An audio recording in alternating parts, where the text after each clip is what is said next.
अपने जीवन से करें। मैं पैदाशी आर्य समाजी हूँ। मेरे पितामह आर्य समाजी थे। मेरे पिताजी अभी वर्तमान में हैं, वो लगभग 95 वर्ष की आयु के हैं। वो मेरे गांव के आर्य समाज के प्रथम मंत्री रहे हैं और पढ़ा लिखा संपन्न परिवार होने के नाते गांव में अच्छा मान सम्मान रहा है। आरंभ में आर्य समाज का कार्य करने के लिए पिताजी को बहुत कठिनाइयाँ झेलनी पड़ी। यहाँ तक कि गांव के ही कुछ लोगों के षड्यंत्र के तहत उन्हें जेल यात्रा भी करनी पड़ी। वो निराश होकर के बैठ गए। उसके बाद माय गुरुकुलों में पढ़ करके स्नातक बन के और कॉलेज में जब प्राध्यापक हुआ, उसके बाद मैंने गांव में एक मीटिंग की और मीटिंग करने के बाद ये निर्णय किया गया कि गांव में आर्य समाज का उत्सव होना चाहिए। कुछ नवयुवक उत्साही थे, उन्होंने कहा कि भाई साहब आप बाहर बहुत जगह जाते हैं और अपने गांव में भी कुछ करेंगे कि नहीं करेंगे, गांव के लिए भी कुछ होना चाहिए। तो मैंने उनको सब पुरानी यादें दिलाई जिनमें भारी संघर्ष हुए थे। तो फिर बोले कि नहीं, आपका सब सम्मान करते हैं, आप कार्यक्रम रखो। तो मैंने कार्यक्रम रखा। 3 दिन का आर्य समाज का बहुत भारी उत्सव हुआ।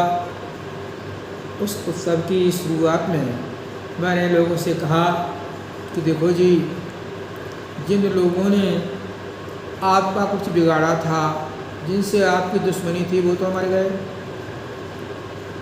और हमने तो आपका कुछ बिगाड़ा है नहीं। हमारी पिछली पीढ़ी के कुछ लोगों ने तुम्हारा हो सकता है कोई नुकसान, कोई हानि की होगी, लेकिन हम तो नहीं हैं वैसे। और दोनों तरफ के लोग अब परमात्मा को प्यारे हो चुके हैं, अतः अब शांति होनी चाहिए। मैं चाहता हूँ सारे गांव की पार्टियां ख़त्म हो जाएं और हम लोग प्रेम से मिल करके गांव की उन्नति का कार्यक्रम करें। ये बात लोगों को अच्छी लगी। उसी समय से गांव के सारे लोग पार्टियां तोड़ करके इकट्ठे हो गए और हम सब एक साथ खाने पीने लगे। आर्य समाज के हमने कई भारी भारी उत्सव कराए, जिन उत्सवों में गांव का कोई परिवार ऐसा नहीं बचा जिसने अपने श्रद्धा भक्ति के साथ कुछ न कुछ दान न दिया हो। सबने दान दिया, लेकिन दुर्भाग्य हुआ ये कि बीच में कोरोना टपक पड़ा और इसने हमारे सब किए कराए कार्य पर पानी सा फेर दिया। तो गांव तो ठीक है, पर आसपास के अपने कासगंज जनपद के अंतर्गत हमने जो नए 32 आर्य समाज बनाए थे, उन आर्य समाजों के ऊपर धूल सी आ गई। हम वहाँ जा नहीं सके।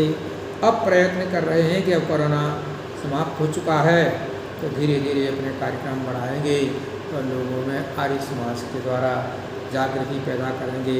धर्म के प्रति, देश के प्रति, समाज के प्रति उनके मन में एक भावना उत्पन्न हो और कुल मिलाकर के उनके भीतर प्रखर राष्ट्रवाद जागृत हो। ये हमारा प्रयत्न है और इसी के लिए हम दिन रात लगे रहते हैं।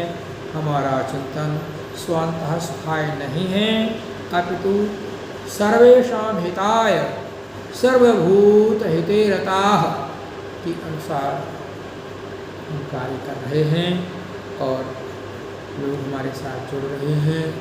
मुझे उम्मीद है कि जैसे गांव के अब तक 10 बच्चे स्नातकोत्तर हो चुके हैं गुरुकुलों से, जिनमें कई उच्च शिक्षा में प्राध्यापक हैं, कुछ माध्यमिक शिक्षा में हैं और मेरे परिवार में विशेष ये हुआ है कि मेरा जो सबसे छोटा भाई है नरेंद्र प्रकाश आर्य, वो ADJ बना है और उसी की और मेरी सबकी प्रेरणा से परिवार में और भी लोग आगे बढ़े हैं। भांजा भी मेरा ADJ हुआ है और एक भांजा दामाद भी जस्टिस है तो इस तरह से आर्य समाज के द्वारा तरक्की हुई है, आगे भी वो होती रहेगी ऐसी उम्मीद करके।